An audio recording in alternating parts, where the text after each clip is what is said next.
Hello guys, William here. Dito sa video na ito ay samahan niyo ako, mag-unbox ako ng smartphone at samahan ko na rin ng review for those who need a smartphone na napakasulit, perfect para sa iyo at para sa inyong mga anak.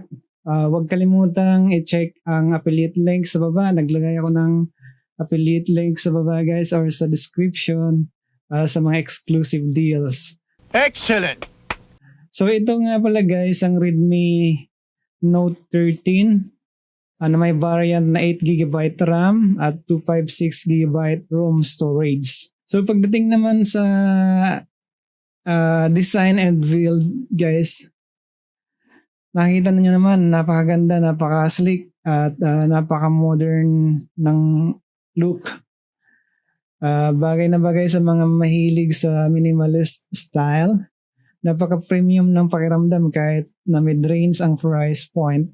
Manifest, magaan at comfortable hawakan. Perfect para sa work or personal use.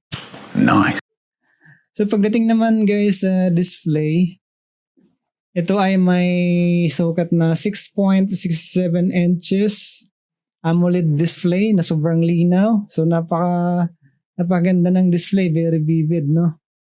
So ang AMOLED kasi is kilala bilang napaka-vibrant ng kulay at napakatingkad. Maganda to guys kasi may 1,800 nits. Ibig sabihin kasi ng nits, yung tingkad ng linaw niya kahit nasa tanghaliang tapat tayo, nakikita pa rin natin yung display, no? So napakaganda.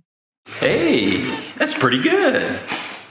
So pagdating naman sa performance, ito ay may processor na Snapdragon 685 na processor. Siguradong mabilis at reliable ang performance nito. Kahit heavy apps at games, siguradong kayang-kaya. Mas smooth kasi yung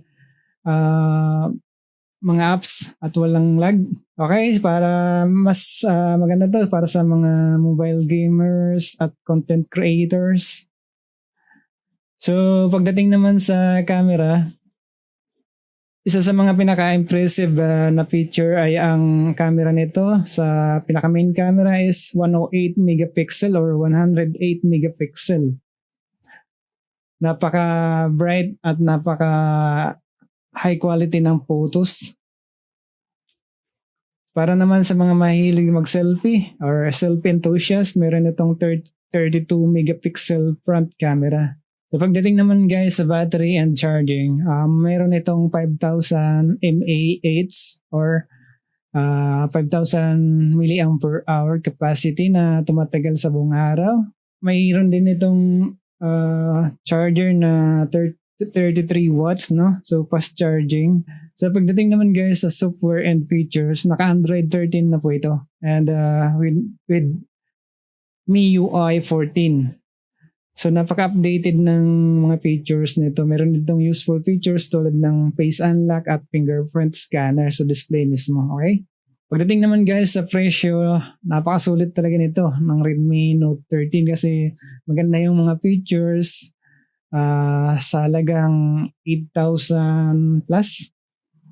Makakuha ka na ng napakalakas na processor, magandang camera at overall premium feel. Kung gusto niyo itong bilhin, i-click niyo lang ang affiliate link na ilagay ko sa taas or sa description.